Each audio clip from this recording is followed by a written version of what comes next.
ఈరోజు నిజంగానే అసలు రాష్ట్రం ఎటు పోతుందో అర్థం అవ్వట్లే. సొంత బీఆర్ఎస్ పార్టీ కౌన్సిల్‌లోనే మహిళలకి భద్రత లేకుండా పోయింది. అది కూడా మేయర్ గారి ముందే.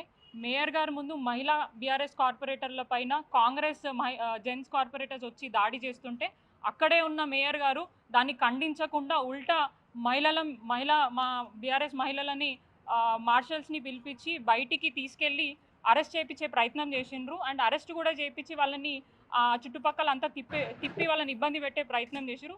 అసలు ఇబ్బంది పెట్టింది కాంగ్రెస్ కార్పొరేటర్లు. అంటే బీఆర్ఎస్ పార్టీ నుంచి వెళ్ళిన కాంగ్రెస్ కార్పొరేటర్లు ఇబ్బంది పెట్టారు. అది కూడా అసలు రాష్ట్రంలో ఎన్నో క్రైమ్ రేట్స్ పెరుగుతున్నాయి. కానీ కౌన్సిల్లో ఇట్లాంటి సిచ్యువేషన్ జరగడం అనేది మాకే చాలా బాధగా ఉంది. అండ్ ఆమె పార్షాలిటీ నేనేం చూపించను, నేను అందరికీ సమానంగానే మాట్లాడతా, సమానంగా నేను చూస్తా అని మాట్లాడుతున్న మేయర్ గారు మరి ఈరోజు ఏం చేశారు? కాంగ్రెస్ కార్పొరేటర్లు వచ్చి మా మీద దాడి చేస్తుంటే కూడా ఖండించకుండా మమ్మల్ని దౌర్జన్యంగా బయటికి పంపించి మమ్మల్ని ఇబ్బంది పెట్టే ప్రయత్నం చేస్తున్నారు. రాష్ట్రంలో అభివృద్ధి అని అంటున్నారు. అభివృద్ధి అనేది ఎక్కడ జరుగుతుంది?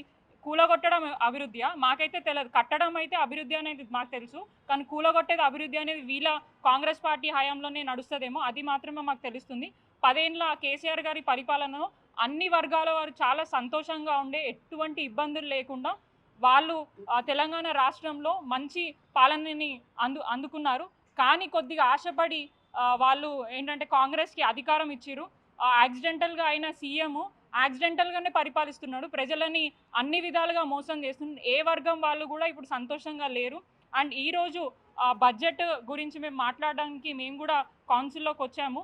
ఎన్నో ఇష్యూస్ లాస్ట్ టైం మనకి ఏవైతే బడ్జెట్ ఇచ్చారో అది పూర్తి స్థాయిగా అన్ని డిపార్ట్మెంట్కి అందలేదు. అండ్ అప్పటికి ఇప్పటికి ఎటువంటి డిఫరెన్స్ లేదు. కేవలం ఒక 3 కోట్లు మాత్రమే పెంచిండ్రు. సో పెంచిన దాంట్లో దేనికి అంటే ఏ డిపార్ట్మెంట్కి ఎంత కేటాయిస్తున్నారని చెప్పేసి మేము డిస్కస్ చేద్దాము. దాని తర్వాత మనము క్వశ్చన్ అవర్కి కానివ్వండి, లేదంటే ఆఫ్టర్ క్వశ్చన్ అవర్ బడ్జెట్ అయినా డిస్కస్ చేద్దామని చెప్పి మేము మాట్లాడడం జరిగింది. కానీ మాకంటే ముందు పోడియం ముందుకి కాంగ్రెస్ కార్పొరేటర్లు వెళ్ళి మా మహిళా కార్పొరేటర్ బీఆర్ఎస్ వాళ్ళ దగ్గర ఉన్న ప్లే కార్డ్స్ గుంజుకొని వాళ్ళని చింపి మేయర్ మీద వేసింది వాళ్ళు. మీరు క్లియర్గా చూస్తే విజువల్స్లో మీకు కనిపిస్తాయి.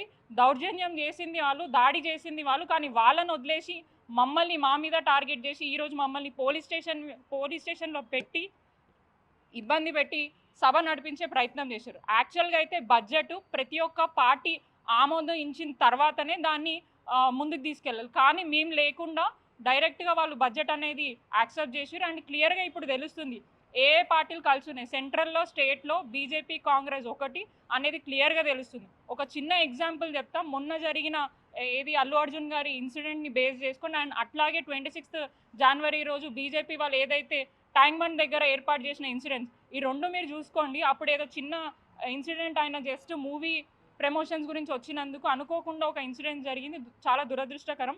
వారి మీద చూపించిన ప్రేమ మొన్న జరిగిన 6 మంది చనిపోయిన వ్యక్తుల 6 మందికి గాయాలని, దాంట్లో 2 చనిపోవడం జరిగింది.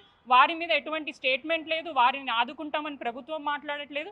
అండ్ దానిని నిర్వహించిన ఫౌండేషన్ వాళ్ళు కానీ ఎవరైతే అధికారులు ఉన్నారు, బీజేపీకి సంబంధించిన వాళ్ళు ఉన్నారు, వారి మీద ఎటువంటి కేసు లేదు. ఇక్కడే మీకు క్లియర్గా తెలవాలా ఎవరు ఏ పార్టీకి సపోర్ట్ చేస్తున్నారో.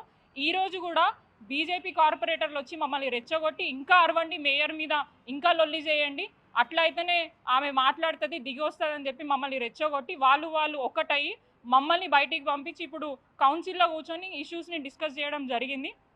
ఖచ్చితంగా రేపు మేము కమిషనర్ గారికి కంప్లైంట్ ఇవ్వడానికి పోతున్నాం. బడ్జెట్ మీద మేము లేకుండా ఎట్లా ఆమోదిస్తారో అట్లాగే మా మీద దాడి చేసిన కాంగ్రెస్ కార్పొరేటర్లు ఎవరైతే ఉన్నారో వారి మీద కూడా మేము ఖచ్చితంగా చర్యలు తీసుకుంటాం. నిజంగానే గుర్తుపెట్టుకోవాలి, కేవలం మేయర్ గారికి ఆ సీట్లో కూర్చునే అధికారమే లేదు. కేవలం వాళ్ళ ఫాదర్ మీద రెస్పెక్ట్ తోటి కేసీఆర్ గారు ఒక బీసీ మహిళ అని చెప్పేసి వారికి అవకాశం ఇచ్చింది. అండ్ వారు పార్టీ మారుతూ ఏం చెప్పారు? హైదరాబాద్ నగర అభివృద్ధి కోసం నేను పార్టీ మారుతున్నాను అన్నారు. మరి 1 ఇయర్ నుంచి ఏం అభివృద్ధి జరిగింది? కేవలం హైడ్రా పేరు మీద ఇల్లులు కూలగొడుతున్నారు. స్ట్రీట్ వెండర్స్ని దౌర్జన్యంగా బుల్డోజర్ చేసి జేసీపీలు పెట్టి వాళ్ళ కొట్టే ప్రయత్నం చేస్తున్నారు. సో ఇట్లాంటి వంచన పాలన చేస్తున్నారు. కానీ ప్రజాపాలన ఇదైతే కాదు. గత ప్రభుత్వాలు ఎన్నో వచ్చాయి కానీ ఎప్పుడు కూడా ఇట్లాంటి పరిపాలన చూడలేదు. తెలంగాణ ప్రజలకి క్లియర్గా అర్థమవుతుంది గాడిది పాలన ఏంటో, గుర్రం పాలన ప్రజలకు అర్థమైంది 1 ఇయర్ టర్మ్లో. డెఫినెట్గా రేపటి రోజున వాళ్ళకి తెలంగాణ ప్రజలు బుద్ధి చెప్తారు. ఏదైతే 6 గ్యారంటీలు అని చెప్పినారో కేవలం ఆ ఫామ్లు నింపుకుంటే వల్ల ఇంకులు అయిపోతున్నాయి, తిరిగి తిరిగి గ్యారంటీల కోసం చెప్పులు అరిగిపోతున్నారు తప్ప ఆ 420 హామీలు ఎక్కడ రావట్లే. ఈ రోజుకి 420 రోజులైంది. ఏదైతే 420 రేవంత్ రెడ్డి గారు 420 గ్యారంటీలను అమలు చేయక ముఖం చాటివేస్తూ డైవర్షన్ పాలిటిక్స్ చేస్తూ ప్రజలని వంచే ప్రయత్నం చేస్తున్నారు.